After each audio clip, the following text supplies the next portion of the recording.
ममता ने अपने बेटे को पढ़ा लिखा कर बड़ा आदमी बनाया। अब वो शहर में अपने परिवार के साथ रहता है। एक दिन ममता का बेटा रोहन अपनी पत्नी आलिया से कहता है, अरे आलिया, सुनो, माँ अब से गांव में नहीं रहेगी, वो हमारे साथ यहीं रहेंगे शहर में। उनका कमरा आज नौकर से बोलकर अच्छे से साफ करवा देना। ओह, आज तो मेरी किटी पार्टी है, फिर मुझे जिम और फिर शॉपिंग। ठीक है, कल करवा दूंगी। अच्छा, लेकिन माँ के सामने ये कपड़े नहीं चलेंगे। हाँ, तुम्हें साड़ी या सूट पहनना होगा।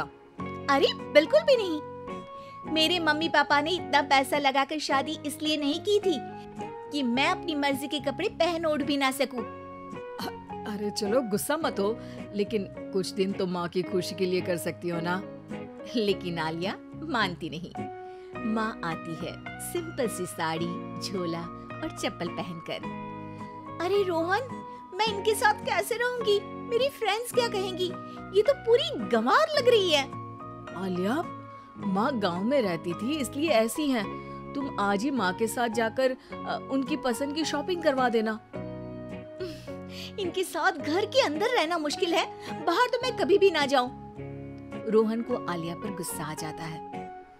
माँ, ओ माँ। हाँ बेटा। वो माँ को ले जाने के लिए उनका हाथ पकड़ता है कि अरे माँ, तेरे हाथ अभी तक इतने कड़े हैं, तूने इसका कोई इलाज नहीं किया? अरे बेटा, इसका कोई इलाज नहीं। वैसे भी मुझे कोई शर्म नहीं कि मेरे हाथ मुलायम नहीं है, क्योंकि इन्हीं हाथों से मेहनत कर मैंने तुझे बनाया है बेटा। अगले दिन, माँ, मैं ऑफिस जा रहा हूँ, कुछ लाना हो तो आलिया को बोलकर फोन करवा देना। रोहन के जाने के बाद, आप ना आज कमरे में ही रहिएगा, घर में पार्टी है, मेरी सहेलियां आ रही है, मैं उन लोगों के सामने आपको नहीं ला सकती हूँ। ठीक है बहू, लेकिन तुम कहो तो मैं कुछ खाने को बना दूं तुम लोगों की पार्टी के लिए। वो लोग सिर्फ कॉन्टिनेंटल या थाई फूड ही खाते हैं। कोई बात नहीं, कभी इंडियन खिलाने वाला कोई मिला नहीं होगा ना। मैं बनाकर कमरे में चली जाऊंगी। जैसे आपकी मर्जी। आलिया के घर उसकी दोस्त आती है, पार्टी होती है। अरे वाह आलिया, ये क्या है खाने में? बड़ा ही स्वादिष्ट है यार, इसकी रेसिपी मुझे चाहिए। हाँ, और ये दाल, ओ माय गॉड, मैंने तो किसी 5 स्टार में भी ऐसी दाल नहीं खाई है यार। तू कुक को यहाँ बुलाना।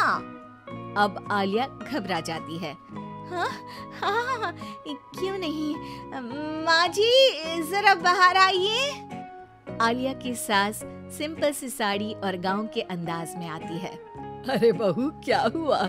खाना पसंद नहीं आया क्या? बहू? अरे ये गांव से दिखने वाली औरत तुम्हें बहू क्यों बोल रही है? कौन है ये? वो हमारी नई नौकरानी है। सास बहू की बात सुनकर बहुत दुखी हो जाती है। वो सर झुकाकर जा ही रही होती है कि एक सहेली बोल पड़ती है। अरे कहाँ जा रही हैं माँ जी?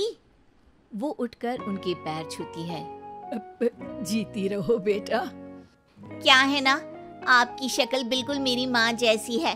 पता है आलिया, मैं शहर पढ़ने आई और फिर शहरी हो गई, लेकिन मेरे माँ पापा तो आज भी गांव में रहते हैं, बिल्कुल इनके जैसे ही हैं। आप यहाँ बैठिए ना आंटी, आप सच में बड़ी खूबसूरत है और आपके हाथ का खाना तो लाजवाब है। काश ये मेरी सास होती। सभी सहेलियां सास को घेर कर बैठ जाती हैं और उनसे खाने की रेसिपी पूछ रही होती है कि तभी घर की बेल बजती है और रोहन आता है। अरे क्या बात है, आज आप लोग हमारे घर में? और ये लोग तो मुझे आलिया से ज्यादा माँ की सहेलियां लग रही हैं। क्या ये आपकी माँ है? लेकिन आलिया ने तो कहा कि ये उनकी नौकरानी है और इन्होंने भी नहीं बताया। वो नहीं बताएंगी, क्योंकि उनके लिए बच्चों की इज्जत और उनकी खुशी सबसे पहले है। मुझे माफ कर दो, मुझे इन्हें तुम लोगों से मिलवाने में शर्म आ रही थी कि तुम लोग क्या कहती। अरे अब तो हमें शर्म आ रही है कि तुम हम लोगों की सहेली हो।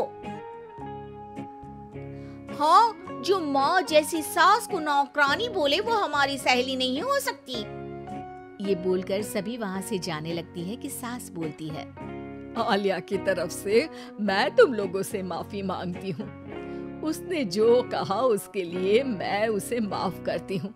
अब तुम लोग भी उसे माफ कर दो, क्योंकि अगर तुम लोगों ने उससे दोस्ती तोड़ी तो फिर मेरे हाथ का खाना कैसे खाओगी? नहीं नहीं आंटी, जरूर आएंगे, लेकिन अब आलिया की नहीं बल्कि आपकी सहेली बनकर।